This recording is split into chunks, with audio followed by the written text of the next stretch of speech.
Bhagavate Vasudevaya.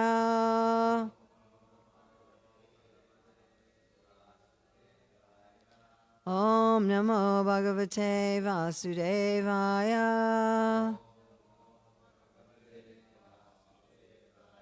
Om Namo Bhagavate Vasudevaya. August 5th, 2024 in Hillsborough, North Carolina, New Goloka. Going to read from Śrīmad-Bhāgavatam, chapter 10, Canto 10, chapter 53. We're going to read 2 verses 30 and 31. So text 30. Tasya avedayat praptam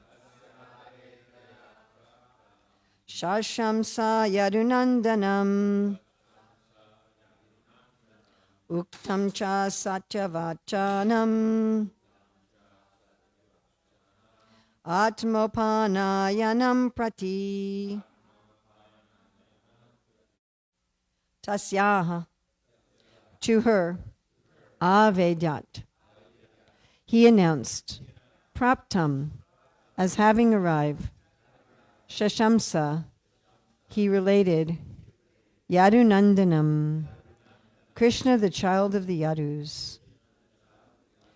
Uktam, what he had said, cha, and satya, of assurance, vachanam, words, atma, with her, upanayanam, his marriage, prati, concerning, BBT translation. So this is the Brahmana coming to see Rukmini, who's in anxiety.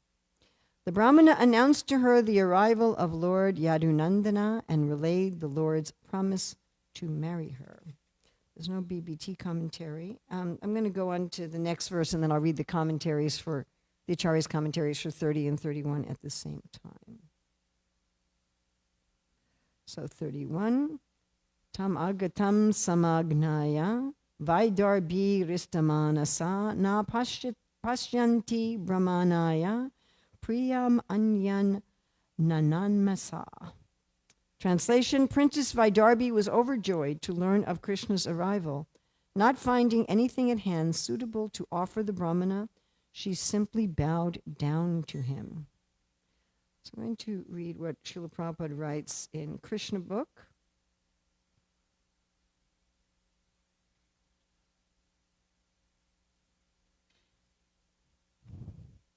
Just then Rukmini, full of anxiety, saw the Brahmana messenger. Krishna, being the super soul of all living beings, could understand Rukmini's anxiety. Therefore he sent the Brahmana inside the palace to let her know that he had arrived. When Rukmini saw the Brahmana, she could understand the auspicious trembling of her body and immediately became elated.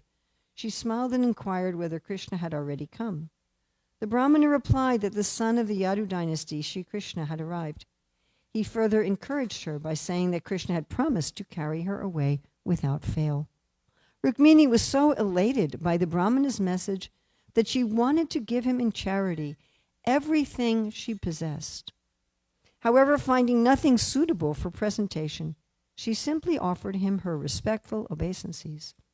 The significance of offering respectful obeisances to a superior is that the one offering obeisances is obliged to the respected person. In other words, Rukmini implied that she would remain ever grateful to the Brahmana. Anyone who gets the favor of the goddess of fortune, as did this Brahmana, is without a doubt always happy in material opulence. And we're going to read commentaries of Srila Jiva Goswami and Srila Vishwanath Chakravarti Thakur. So Srila Jiva Goswami's commentary to text 30, which is the Brahmana telling Rukmini that Krishna had come. He announced that he had met Krishna, who gives joy to the Yadus, Yadunandanam. Rukmini praised him. Or the Brahmana announced that he had met Krishna, that Krishna had come, and what he said, and praised Samsamsa Krishna. Or the Brahmana described Samsamsa Krishna, that he had come, and what he said. And Srila Rupa Goswami's commentary to text 31, which is where Rukmini is so pleased and she wants to give everything and she offers obeisances. Understanding with certainty, some agnaya, that Krishna had come, in an excited mood. She did not see anything suitable to offer the Brahmana. Using na pasyanti instead of apasyanti is poetic license. Later, she gave him many gifts. When she was in Dwarka, she possessed infinite wealth and gave him infinite gifts. So she gave him gifts later. She did not offer respects previously, in other words, when he just walked in the door, because she forgot due to her bliss. Or not seeing any suitable item to give to him to repay him for what he had received, she felt defeated and just offered respects. Going to Srila Vishwanath Chakravarti Thakur's commentary on text 30. This is again the Brahmana giving Rukmini the message. He announced to her that Yadunandana had arrived. He described how Krishna had promised to marry her, relating his words such as Tam Anayishya, I will bring Rukmini here to Dwarka. Bhagavatam 10:53-3. And Srila Vishwanath Chakravarti Thakur's commentary on 31. What can I give to this Brahmana to satisfy him as remuneration? Thinking like this, Rukmini simply bowed down, since she did not see any dear thing, Priya, to express her indebtedness, even the offering of her own self. But at that very moment, the house of the Brahmana became filled with all sorts of treasures. This was the response of Mahalakshmi to show her gratitude. Does that remind us of anything? Sudam Brahmana, yes.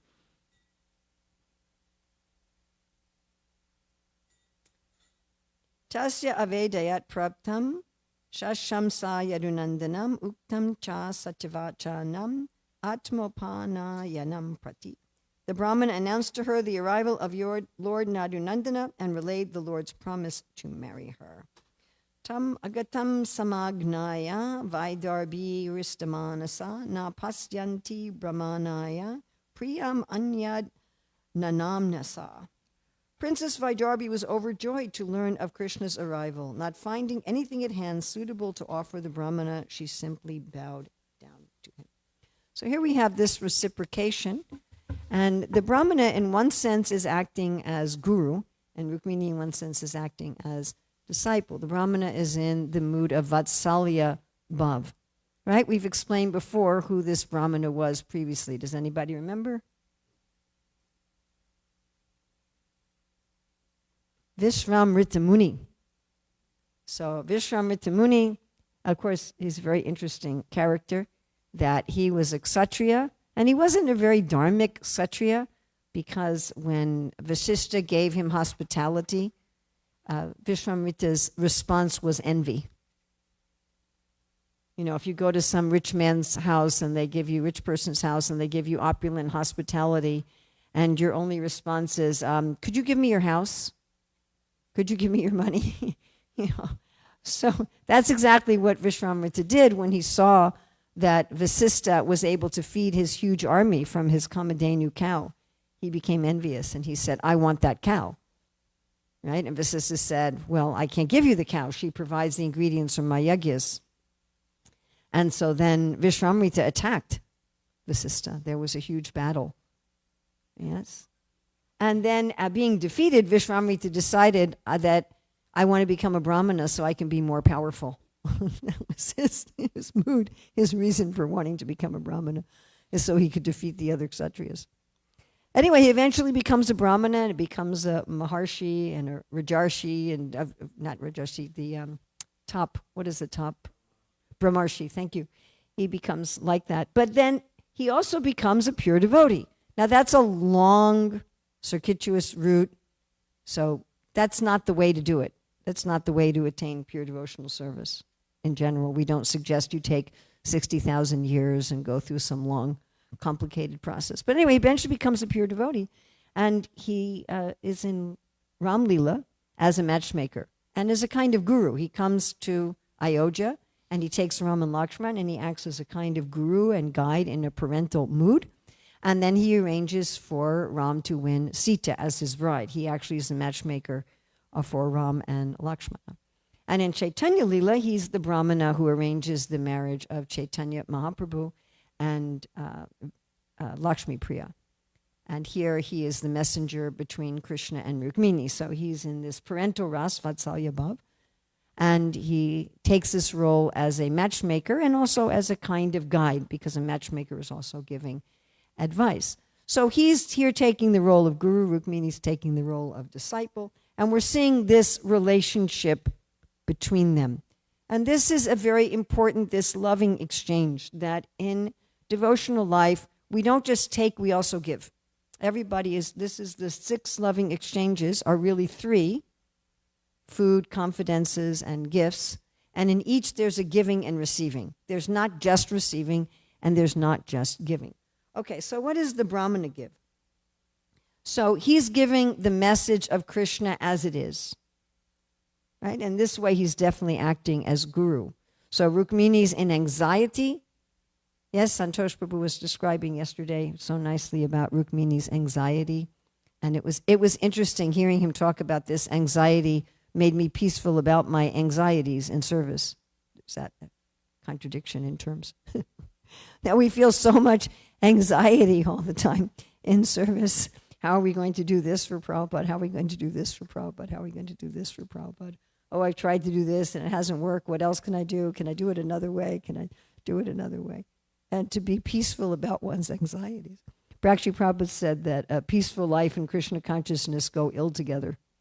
Right? How the devotees are always in anxiety, how to please Krishna. So Rukmini's in this great anxiety. I'm just about to get married and I haven't heard anything.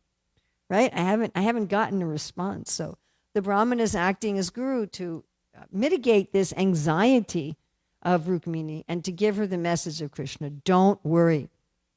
Krishna is going to get you. He's going to rescue you. I was thinking how this is what Srila Prabhupada is doing.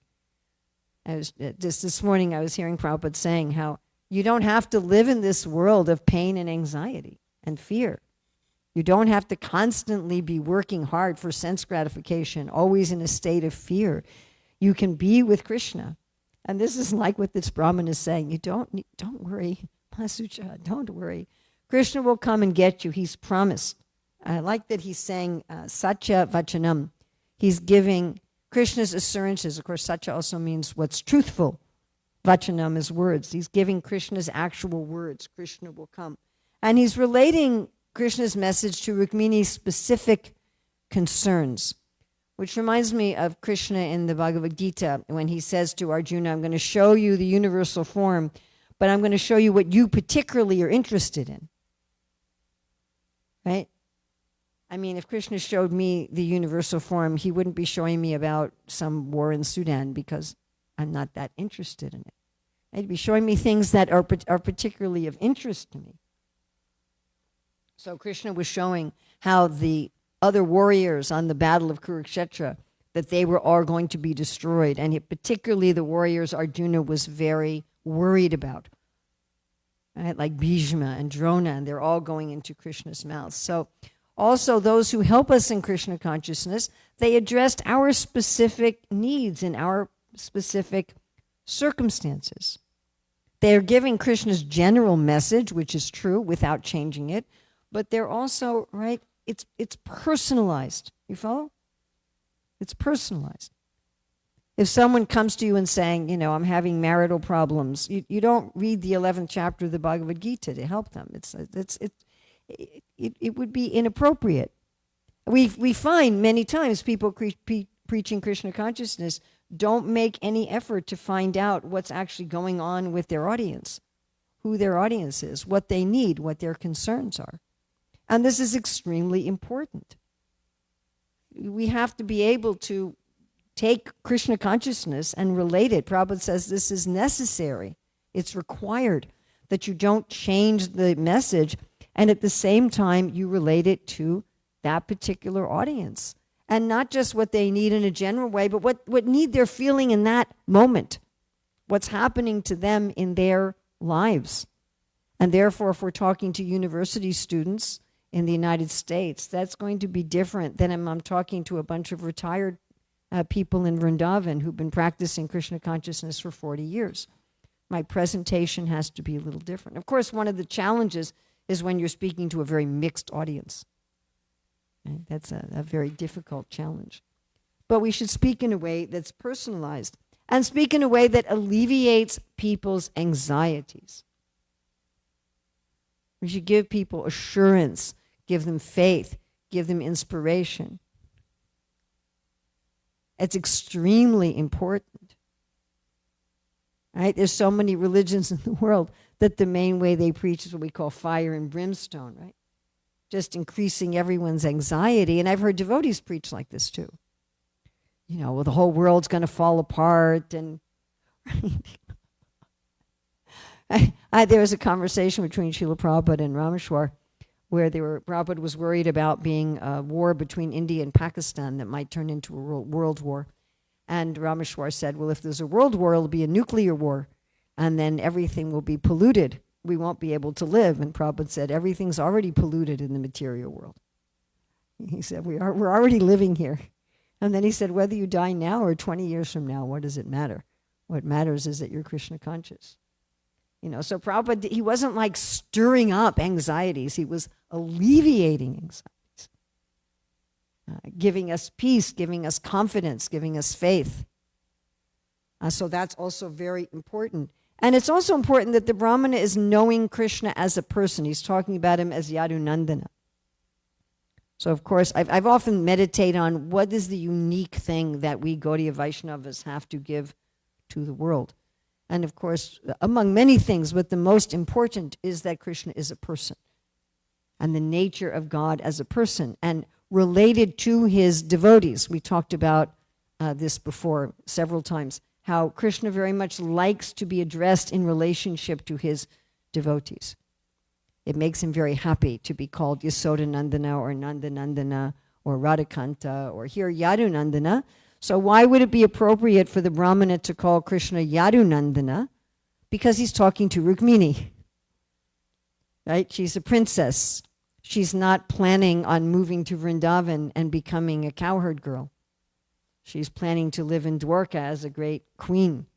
And therefore it's of interest to her that Krishna is actually qualified to be her husband, that he is the son of the Yadu dynasty, that he is beloved by the Yadu dynasty. So you have both these things, that the Brahmana is talking about Krishna in a personal way, which is making Krishna happy, and also talking about in a personal way that's making his devotee happy.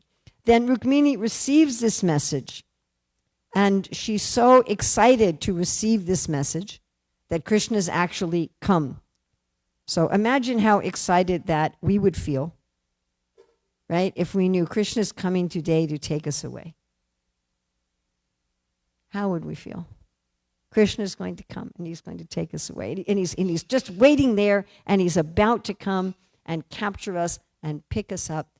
Would you be excited? And if someone could give you an absolute sure message, hey, I just talked to Krishna.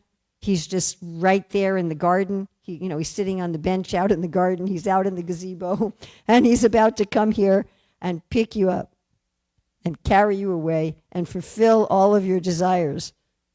So how excited would you be? It would take every ounce of self-control not to run out to the garden and meet him prematurely, right? And so she's just completely overwhelmed. And think about this kind of juxtaposition of her emotional state. So first she's totally in anxiety. Everybody's here, all the armies are here, Shishupal's father's here. Remember we talked about Shishupal's army, Shishupal's father's army with all the crazy elephants? That they're all here. And they're going to capture me, and I haven't heard from Krishna, and what's going to happen?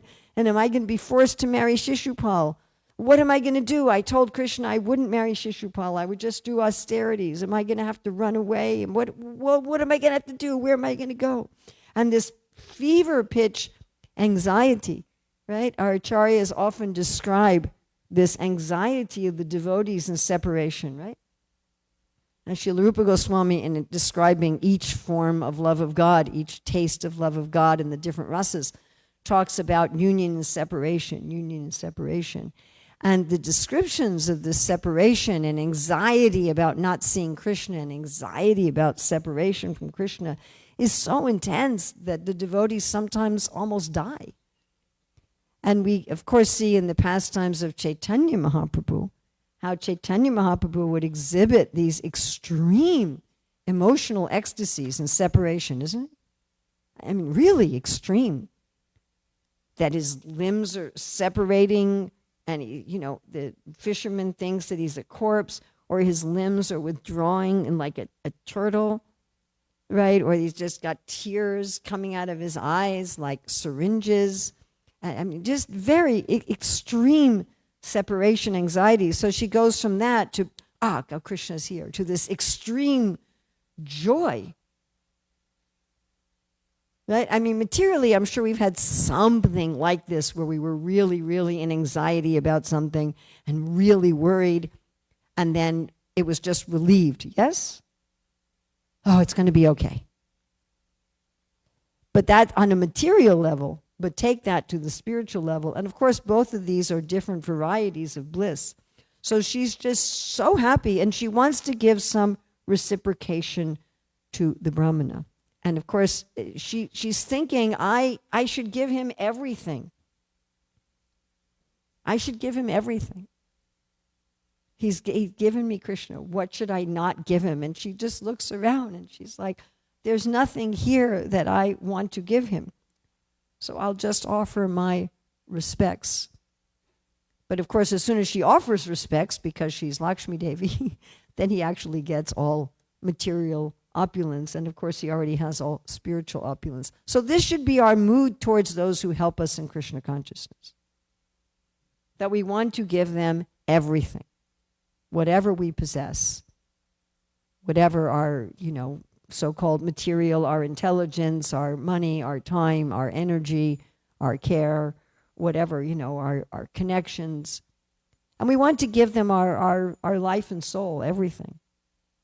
To those who give us Krishna personally and to give us eternal life with Krishna, we want to give everything to them. I mean, this is a basic etiquette.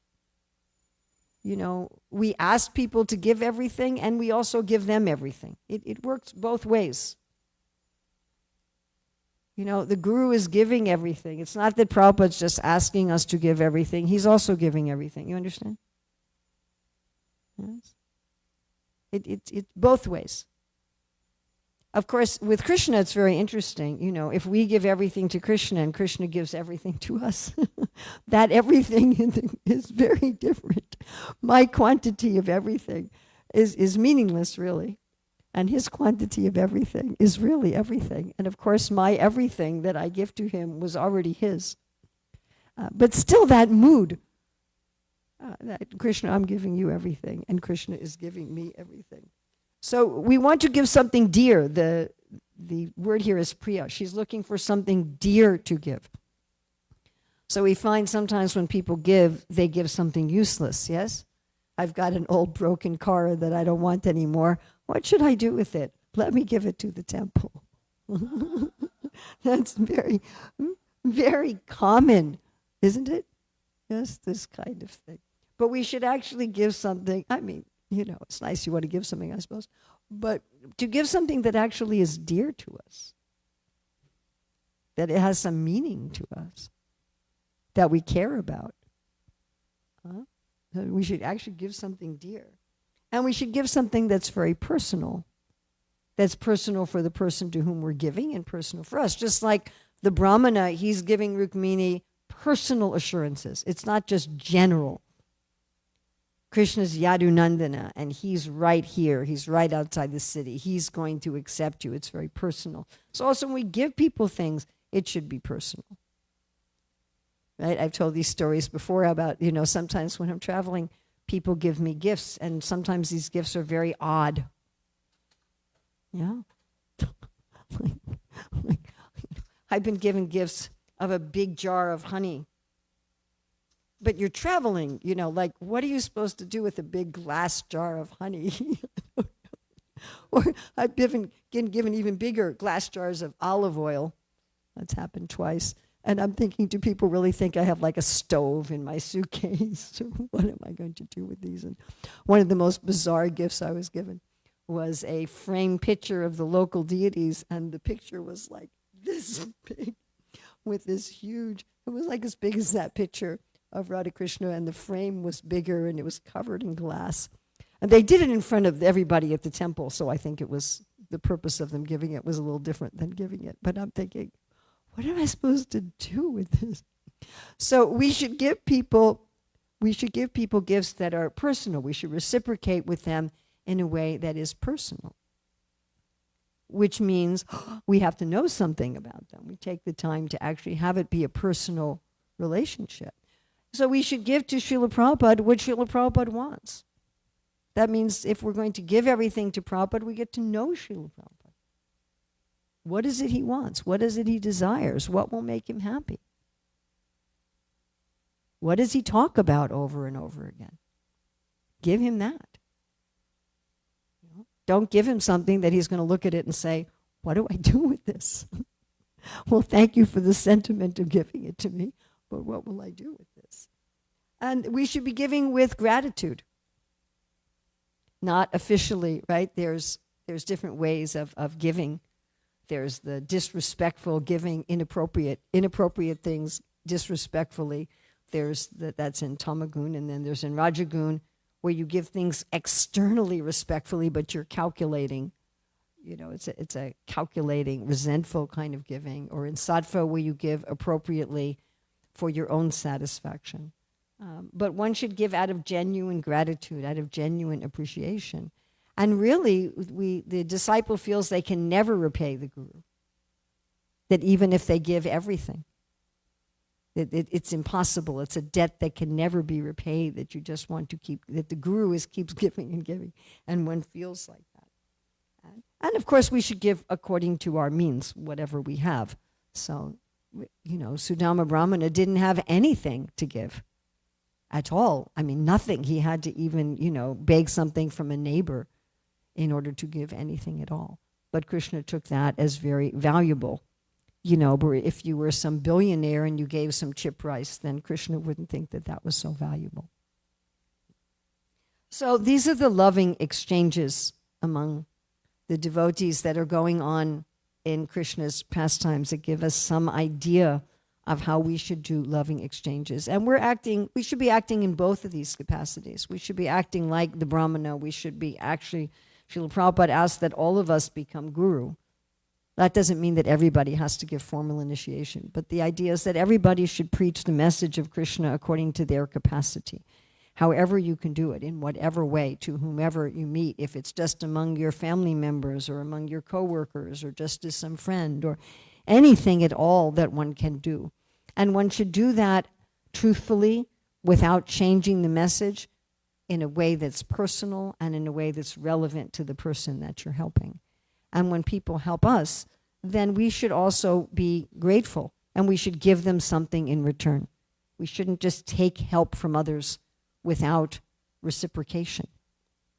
Yes, we should give them whatever we can give them. And this reciprocation, like Prabhupada writes about this in marriage, in terms of Kardamuni and Devahuti, that a reciprocation of service and love is the ideal of householder life. But it's the ideal of life, a reciprocation of service and love. And never the mood of, well, what are you giving? How can I get more from you? but gratitude and giving back always. So I don't always have enough time for questions and comments. But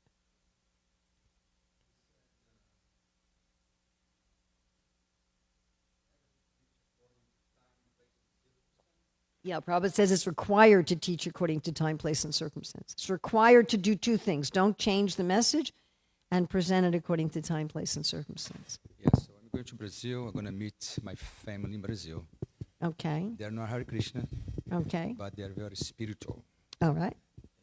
They do a lot of charity. Okay. So they know. Is it on? Is the mic on? Okay. Yeah. So how should I preach to them? How should you preach to your family? Actually, they have a very strong Catholic background. Very strong Catholic background. Okay. Well, I mean, I was just at 26 Second Avenue telling my Prabhupada stories the other day. And the story that I like to tell in that regard is what Prabhupada told my father. He said he was talking about myself and my husband. He said, they are loving Krishna and you are loving them, so two things equal to the same thing are equal to each other. So make sure you love Krishna and then get them to love you.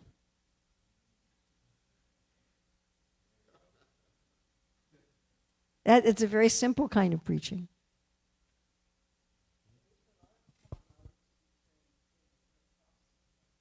Between Bhakti and Catholicism, yes.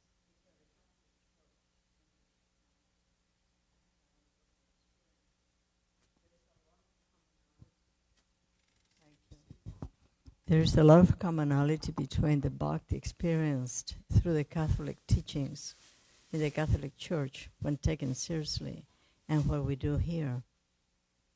So you need to find what is the common area where you can actually agree with each other. And not so much prasadam for sure. And of course, not so prasadam. much debating. Debating doesn't, because they are going to stick to what they understand.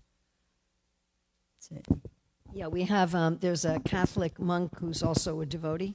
He's a very big Catholic preacher. And he gave a presentation in Hawaii when I was there about what he called bridal ecstasy in the Catholic tradition. So you can find. Remember we had those ministers come here, the Southern Baptist ministers? And you're going to preach to them differently than to Catholics. But we worked on finding commonality. And Shamala Kishori, who used to be called Chintamani, she led a kirtan and they all were chanting. It was incredible.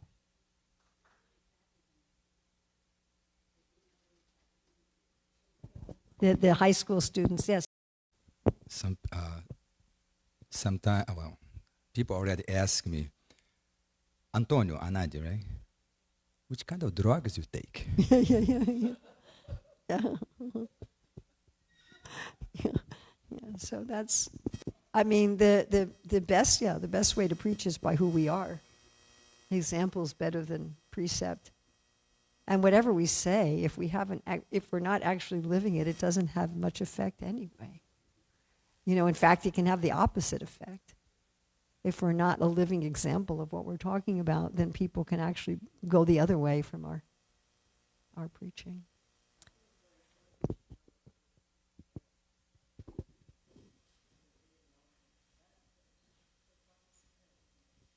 Rukrani was saying it's important to show we really love them. Well, I often talk about Krishna in Bhagavad Gita 12:13-20, when he says what's very dear to me. The first thing he says, one who's not envious but is a kind friend to all living entities, is very dear to me. And if I can be kind to everyone to please Krishna, not be kind to everyone because I want to, I'm such a good person, then that becomes sattva or rajas. But if I'm going to be kind to everyone to please Krishna, and that,